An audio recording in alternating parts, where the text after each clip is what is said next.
Bethan's kitchen and garden. Today I'm in the garden because we've got an awful lot to do, as all the plans I've been making for the last few weeks have all gone up in the air because we're actually switching the children's play area around with where I was going to put my raised beds. So I'll show you what I'm talking about now, and then I'll show you as we go through the day how we progress. And you might see the lesser spotted husband in the garden as he is helping me today. So there he is, doing some work. I've got it on camera. Don't see this often. Anyway, getting back to my plans. So, this trampoline on the playhouse, I'm going to move to this top tier up here. And then my crates, some of them are going to go along here. And then I hadn't actually got very far with putting in the beds. And what sparked it all really was me trying to keep this line of sight here. Where I'm standing now, I'm sort of standing diagonally with the gate behind me. And we have to keep that gas tank visible for the people when they deliver gas. So I was trying to put in this bed here to keep the line of sight, and it just was not working. If I just pan around gentle now, I'll show you the gate I'm talking about. So that gate there needs to have like a diagonal clear line of sight all the way here. So I was having real issues putting this bed in, and I was going to have to make like a real wonky bed around here and a sort of smallish bed up there where those pots are. So then my husband turned around and said to me, well, I was thinking the other day, why don't we switch the areas around? So the children's play area is on top because they don't have structures that, you know, I need to work around. And you have all the bottom. So that is what we're going to do. So bear with us as we get on with that. And so on this downward patch, I'll have all along where the old path was, right up to sort of where that concrete drain is, where my husband usually has his motorbike, which again has gone away to be fixed, as motorbikes seem to. So this area seems a much bigger area, and well, it's not a bigger area, but because it's like one long rectangle, it means I can get an awful lot more growing space in there. So I'm really excited now, although I'm not so excited about having to shift the playhouse because it's really heavy. But right, I better put you down and go and do some work because I'm leaving it all to my husband, aren't I? Right, I'll catch you guys in a bit. So it's a little after lunch now, and we have done a little bit, so I'll just show you whereabouts we're at the moment. So these 4 crates have been moved down, and my husband has spent a lot of time levelling this out. So then those will move up against there, and that's where they'll sit for eternity really. And then the soil that was here has now moved up to there, so we just need to level this bit out now, and then once that's level we can put down the patio slabs and move the playhouse. As ever with these things, it's never simple, but we shall crack on and get that bit level now and then move the playhouse. A day has now passed since I filmed that last little bit, and I'm terribly sorry, but I forgot to set the camera up before we shifted the playhouse, so I didn't catch any of that on camera. So instead you're just going to get instant transformation.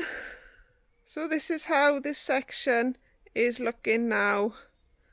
I measured it up and it's about 4 meters 80 that way, and then coming towards me it's about 6 meters 80 that way, and then over here is the children's play area. We've got quite a lot of work still to do. This crate on the top deck will be going out the front, and where all that sort of gravelly, well, not gravel, but where all that dry soil is going to be. We're going to get some turf to put down there. But it's not looking too bad, actually. It's at the back there, I've got our old chicken coop as well, which we might use to keep the quail in future. So if I just talk you through my plans for this area now, it's just going to have a big sort of rectangular surround on it. It's not going to be individual beds. It's just going to be long beds with probably a wood chip pathway every metre or so to donate the beds. And this area over here is probably going to stay more or less as it is now. I had started putting these small rectangular beds in to train the blackberries up that fence when the trampoline was still here, which is why there's quite a big gap between those two beds, because the legs of the trampoline was sitting there, but that's gone now. And these beds were going to have the blackberries in them, and then the majority of them were going to be flower beds. So I have planted some flowers to go in there. And this bed over here, again, it's got a blackberry in it. Different kinds of blackberries. I've got 3 fairly newish blackberries now. That one was taken from the blackberries on my allotment plot. This one is called Reuben, Blackberry Reuben. And then the last one, which I hadn't quite finished this bed yet, it needs the cardboard, the manure, and the compost on top. I can't think what that blackberry is, but I'll put it on the screen if I find out. So for the time being, I've just put my pots here, and you might have seen these. You might have seen me sowing these in a previous vlog.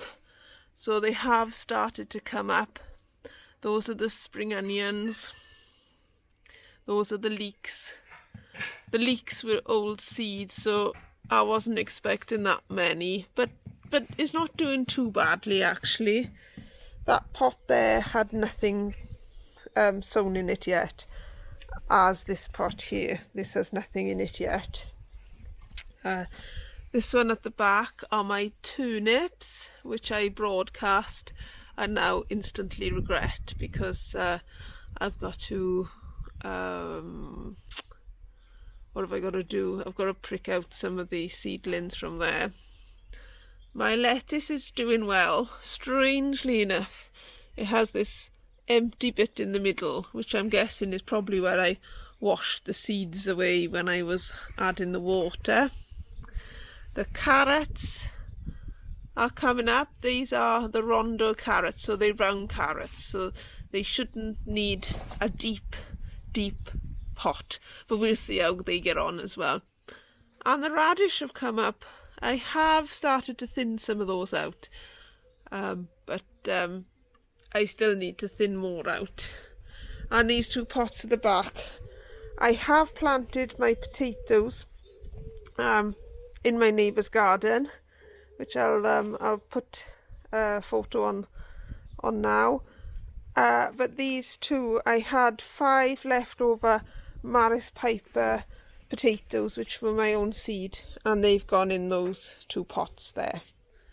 Down the bottom, where this cheeky chicken, who I'm going to call Houdini because she's always escaping from the coop, when I move these spare cages, they were cages for the hen coop over there, I'm going to, when I move those, I'm going to do some vertical gardening along there, and then the beds, the long beds, will just come to the end of there, which will give me a bit of a walkway along here to get to all the crops. So that is the current plan of attack. I've had to adapt it after my husband suggested us using this this downward patch instead of the upper patch to grow in, but I'm so much happier because I have got a lot more room than I would have had at the top there. And I shall have to now go and find an awful lot of cardboard and try and find a lot of compost as well to make my no-dig beds. But I shall keep you updated with how that progresses, and hopefully I'll show you in the next vlog that I've got loads of cardboard. But that's what I'll be doing this week, is amassing the cardboard and the materials I need for my long raised beds. So thank you everyone for watching, liking and commenting and subscribing if you have done so. Thank you for watching if you haven't, and hopefully I'll catch you next time when I can show you more of my escapades around the garden. So all I can say about that is lovely job.